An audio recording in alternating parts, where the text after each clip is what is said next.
You close your eyes and the world disappears, not just the light or the noise, but everything. The heaviness of your body, the sense of time, the grip of reality, and yet something curious happens. You're not truly gone. Instead, you drift into places that seem to exist beyond the physical. Entire landscapes unfold, voices echo from nowhere, and events play out with a vividness that sometimes eclipses real life. It feels more than imagination. So where exactly does your awareness go when your body sleeps? If this were merely rest, why would the mind bother building entire realities behind closed eyes? If sleep is just a recovery process, why is the brain doing more than it does during the day? It's strange to think that something meant to be restful ends up being a deeply active and mysterious state. You don't just disappear into silence when you fall asleep. You enter a place full of color, movement, emotion, and sometimes revelation. Science says this is all brain chemistry, but that explanation leaves too many questions unanswered. Could it be that the mind isn't shutting off but shifting into a different mode of perception, one that lets us temporarily escape the limits of waking life? Your brain doesn't fully shut down, it activates. Contrary to popular belief, sleep isn't when the brain goes quiet. In fact, during REM sleep, the phase when dreams occur, your brain becomes incredibly active. Not only that, but certain regions light up even more intensely than when you're awake. The prefrontal cortex, responsible for rational thinking, tones down. Meanwhile, emotional and visual centers spark with energy, crafting strange but vivid dreamscapes. It's almost as if the mind trades logic for imagination, letting go of the rules and tapping into something more primal. Sleep, then, isn't about shutting off. It's about going inward, to process, to reflect, or maybe even to explore beyond what we consciously understand. 2. The brain produces DMT every night. There's a naturally occurring compound called DMT, sometimes referred to as the spirit molecule, known for its powerful psychedelic effects. It's found in certain plants, but also in the human body. Research suggests that during REM sleep, the brain releases small amounts of DMT, potentially explaining the strange, often mystical nature of dreams. People who take DMT report seeing otherworldly places, meeting entities, and feeling like they've been shown truths beyond this world. If the brain produces this compound nightly, it raises the question, are dreams just illusions, or are they deeply real experiences we've been trained to dismiss? 3. Dreams can predict the future. While some dreams are chaotic and random, others carry an uncanny sense of accuracy. There are countless stories of people dreaming of events, conversations, encounters, even tragedies before they happen. Abraham Lincoln reportedly dreamt of his assassination days before it occurred, and ordinary people often find themselves dreaming of someone only to bump into them the next day. It's tempting to call it coincidence, but what if it's not? What if consciousness during sleep isn't bound by linear time? Perhaps dreams are a window into the layers of time that our waking mind can't perceive. 4. Sleep paralysis, a glitch in consciousness. Here's a rare but terrifying experience where people wake up mentally alert yet unable to move a single muscle. It's called sleep paralysis, and it feels like being trapped between two worlds. Consciousness flickers on, but the body stays frozen. What's truly haunting is that people from vastly different cultures describe nearly identical encounters. Dark, shadowy figures looming at the foot of the bed, a crushing weight on the chest, or the eerie sensation of being watched. If this were just a random brain misfire, why do the hallucinations follow the same script across the globe? Maybe it's not a malfunction at all. Maybe sleep paralysis offers a fleeting glimpse beyond the veil, where we momentarily tune into a reality that lies just beneath the surface. 5. Lucid dreaming, the ability to control reality. Imagine waking up inside a dream, not waking from it but within it, realizing that you're dreaming and then bending that world to your will. This is the strange and powerful experience of lucid dreaming. Studies show that when someone becomes lucid in a dream, the prefrontal cortex, the part responsible for logic and self-awareness, reactivates. This means that during sleep, a part of you can wake up and take conscious control. But here's the deeper mystery. Why would evolution equip us with this ability? If dreams were merely random static, Why allow us to become aware and manipulate them? Some believe lucid dreaming points to the idea that consciousness isn't confined to physical space, that we're more than just passive dreamers. We're creators of inner worlds. 6. Time works differently in dreams. Have you ever had a dream that seemed to last hours, only to wake up and find that just a few minutes had passed? Time inside dreams bends and warps in ways that defy everything we know. Scientific studies confirm that our perception of time while dreaming doesn't match the ticking of the physical clock. Some lucid dreamers have even conducted tests, counting, completing tasks, timing themselves within the dream, and comparing those results to real time. The findings are strange but consistent. Time stretches, compresses, and behaves unpredictably. If time can be manipulated in dreams, could it be that time itself is a construct, something our minds interpret rather than something absolute? 7. The multiverse theory and dream realities. One of the most bizarre elements of dreaming is how real some dream worlds feel. Detailed, consistent, even familiar.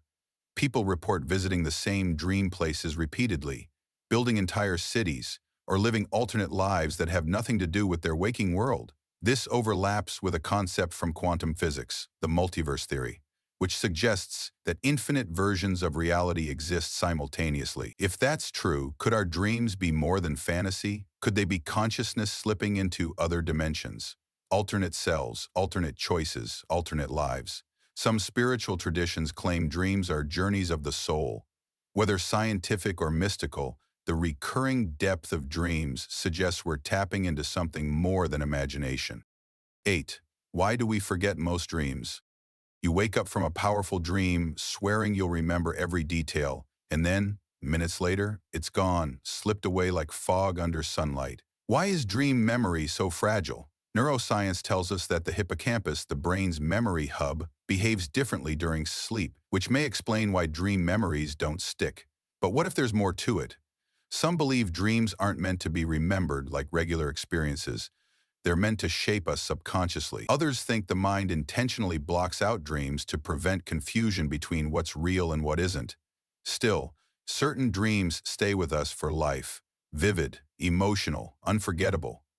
Maybe the dreams we remember aren't just random. Maybe they're messages. 9.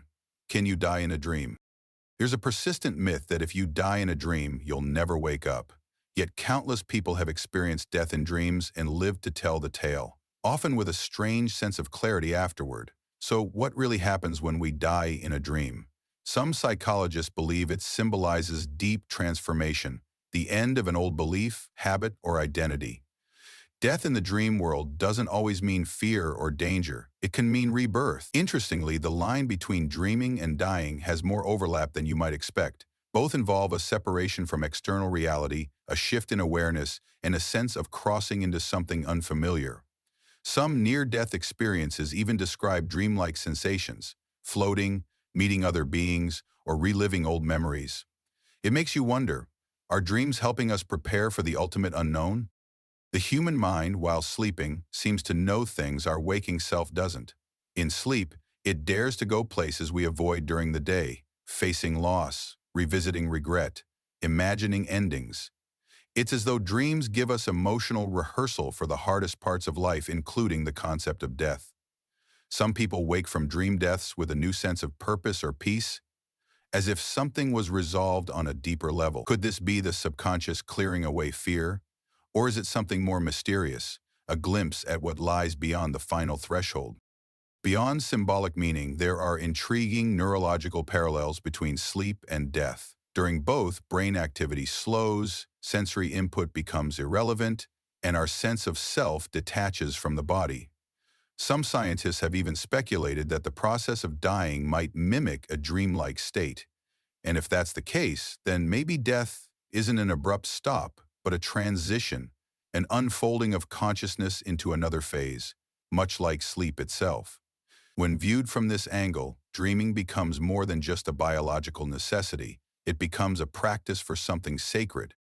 Some cultures believe dreams act as a training ground for the soul, teaching us to let go, to surrender, and to explore what can't be explained.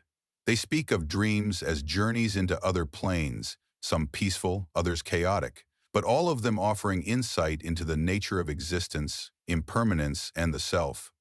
Whether or not we believe in these interpretations, one thing is certain. Dreams carry a gravity that outlasts their fleeting nature. Even forgotten dreams can leave behind emotions, feelings, or shifts in perception that ripple through our waking lives.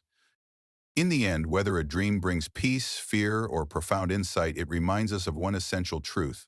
Consciousness doesn't simply turn off when we close our eyes. It moves, fluidly, mysteriously, through landscapes that don't obey our normal rules. It slips into other times, other spaces, other selves, and sometimes it brushes up against something eternal. Death, in this context, isn't the end of consciousness. It might just be another door, one we've already opened night after night without ever realizing it. 10. If you've stayed with this journey so far, it's clear that sleep isn't just a pause in your daily routine. It's a powerful portal. Night after night, we slip into a state where time bends, where reality transforms, and where our deepest truths sometimes reveal themselves in strange, symbolic ways. Most of us go through life thinking dreams are irrelevant, but they're not. They speak in the language of the soul, and every single one carries a fingerprint of something larger, something that may be guiding, healing, or even awakening us, whether we remember it or not. Dreams aren't just nighttime distractions, they're messages wrapped in metaphor, journeys built from memories, emotions, fears, and possibilities. They allow us to meet versions of ourselves that we don't yet recognize. They let us mourn what we've never lost, explore what we've never touched, and sometimes even become what we fear or admire. And every once in a while, they leave behind a feeling, a residue that lingers, reminding us that something happened, even if we can't explain why. And perhaps that's the whole point. Maybe dreams aren't meant to be solved like puzzles or dismissed like static. Maybe they are conversations between the conscious and the unconscious, the body and the soul, the known and the infinite. Maybe sleep isn't where consciousness ends, but where it begins to roam freely, unshackled by logic and unbound by time. What if the real illusion is waking life, and dreams are the moments we actually remember who we are? You've seen how the brain doesn't rest, how DMT might open doors, how dreams sometimes predict the future, how we encounter the unexplainable through paralysis, lucidity, time distortion, and visions of multiverses. You've explored why we forget dreams and what it might mean to die inside them. But none of these questions are final. That's the beauty of the mystery. Every night offers a new chance to wander deeper into that unknown, into a place where answers don't come in words but in symbols, feelings, and strange synchronicities. If you've made it this far, comment 100% below to mark that you've received this knowledge, not just with your ears but with your deeper awareness. There's more to discover, much more. So the next time you fall asleep, don't just treat it as rest. See it for what it truly is, a doorway, a passage, a glimpse into something timeless that lives within you and maybe far beyond you.